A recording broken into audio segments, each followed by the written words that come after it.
Oi pessoal, professor Russo, vamos então falar sobre Geografia, turma 201, nosso módulo 8 sobre migratórios, movimentos migratórios e as imigrações. Então nós estamos na nossa página 202 da sua apostila, vamos lá então.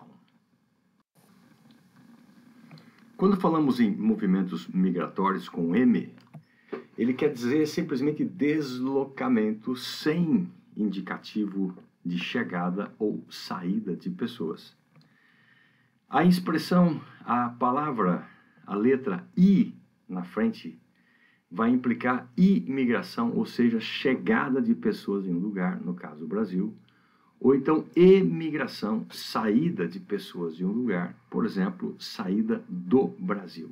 Então, no caso, nossa análise vai ser então movimentos migratórios e as imigrações. Nós estamos então na sua página 202 da sua apostila, módulo 8. Vamos lá.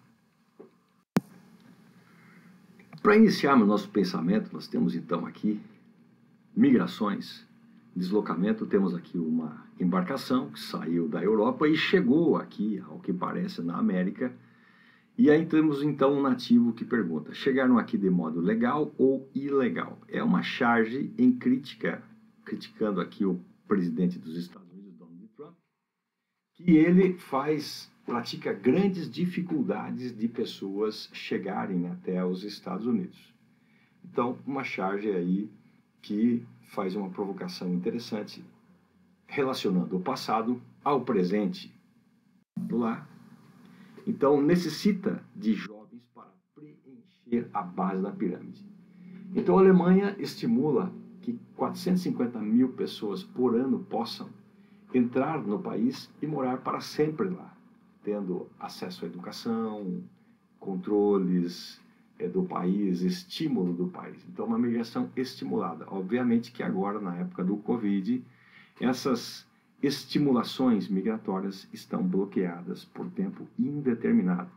Então nós temos aí a migração por tempo, por espaço e pela organização.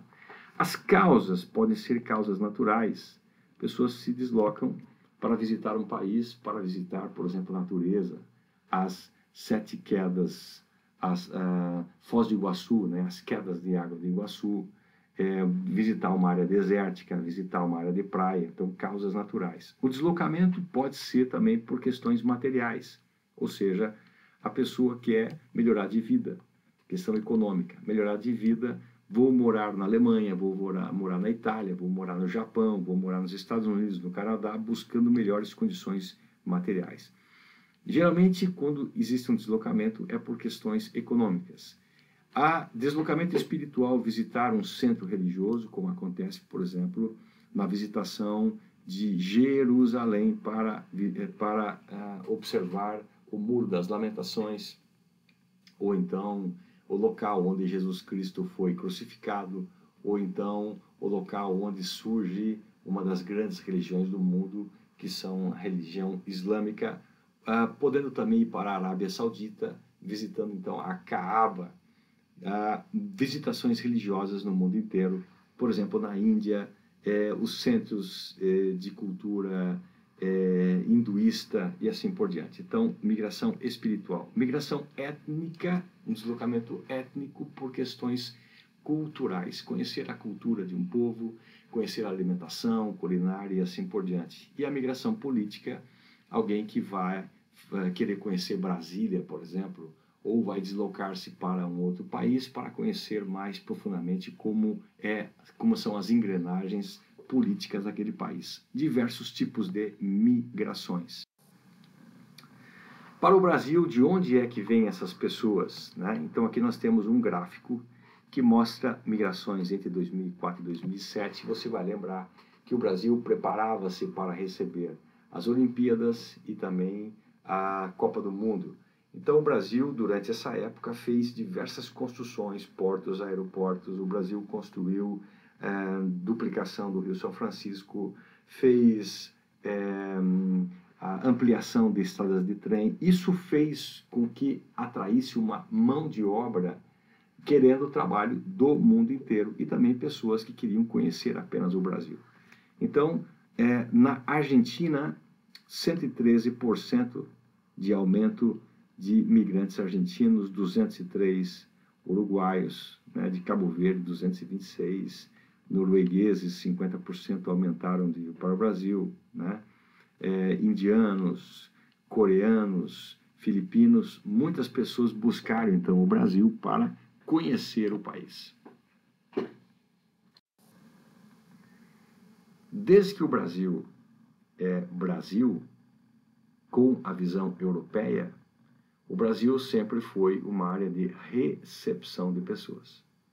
Aqui nós temos, então, desde o fim da escravidão, 1888, quando aconteceu, então, a proclamação da abolição pela princesa Isabel, o Brasil transformou-se juridicamente estável na questão de escravidão. Isso provocou, então, uma vinda de pessoas do mundo europeu para cá. Primeiro que, anteriormente, o escravo é quem trabalhava em todas as funções básicas.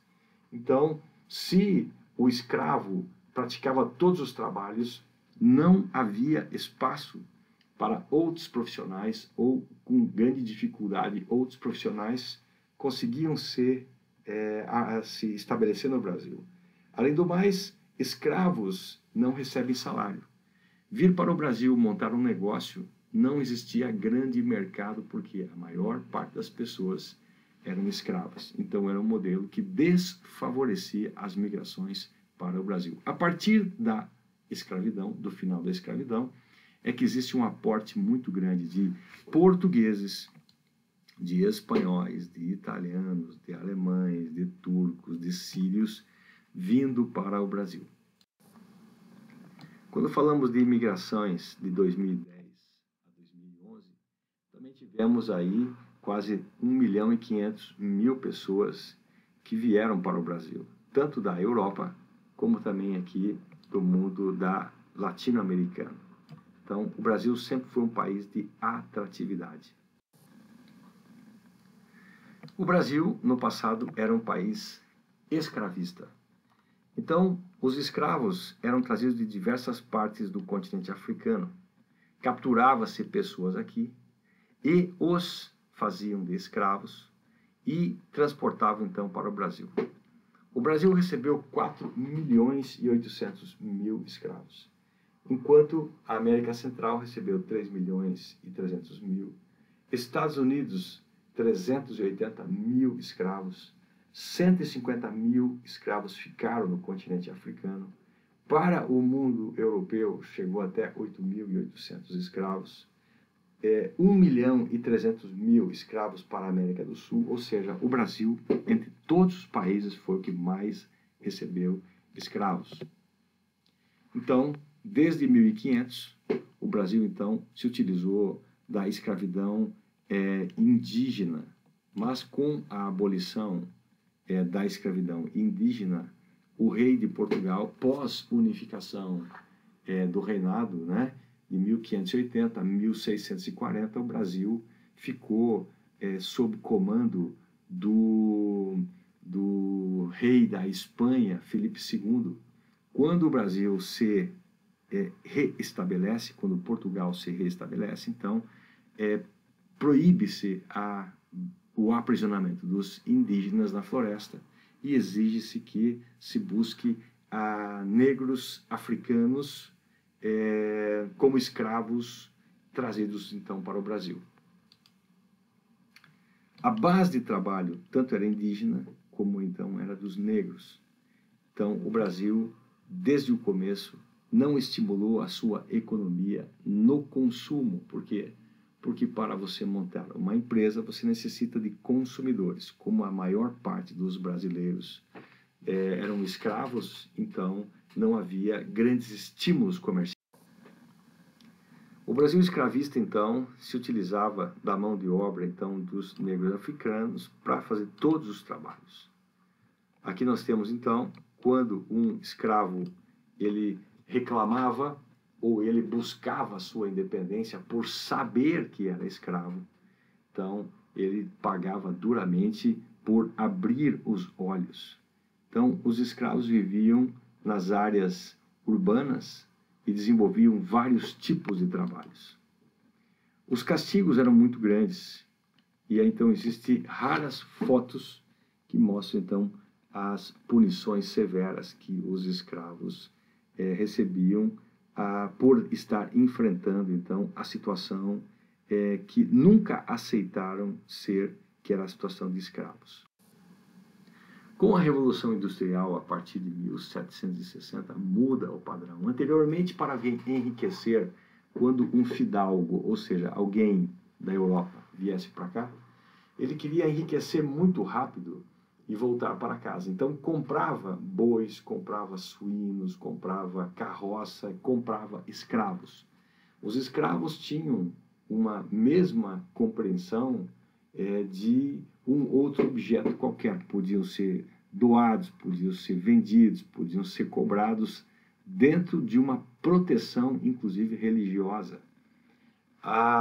Com muitas pessoas trabalhando sem receber, toda a concentração financeira ficaria na mão de um personagem só, que seria, no caso, o grande fazendeiro. O grande fazendeiro, então, conseguia muito dinheiro porque tinha muitas pessoas trabalhando para ele sem receber. Quando a indústria começa em 1760, a indústria até pensou em trazer escravos para operacionalizar as máquinas. Só que se os escravos se rebelassem, poderiam colocar fogo na indústria e a indústria, então, faliria. Então, a ideia não era mais ter escravos. O modelo agora se inverteu. Anteriormente, se ganhava muito dinheiro com muita gente produzindo sem ninguém ganhar nada, sem remuneração salarial. O dono da empresa, estimulando, então, a abolição, faz com que as pessoas agora precisem receber salários. Quanto mais as pessoas recebem, mais elas compram, mais elas consomem. Quanto menos recebem, menos compram, menos consomem. Então, países ricos têm, então, uma política de elevação dos valores salariais para manter os consumos. Então, Revolução Industrial, 1760, passa a inverter a questão da visão sobre o escravo.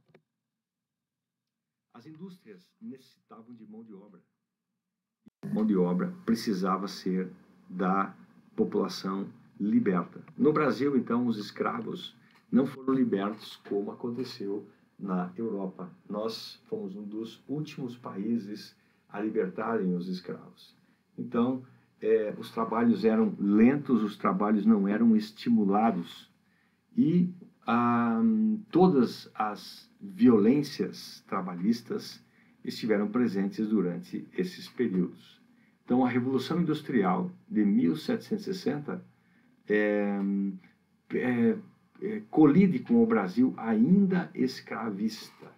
E o Brasil, então, posiciona-se tardiamente na indústria lucrativa dos grandes negócios. Aqui há uma rara foto de um navio negreiro. Então, nós temos aí um navio negreiro do fotógrafo carioca Marc Ferrez, até 1923, que mostra, então, o que era um barco que trazia negros africanos para o Brasil. As leis abolicionistas, elas então permitiram uma maior segurança. Por exemplo, a primeira lei que visava a libertação dos escravos foi a lei, então, de 1850.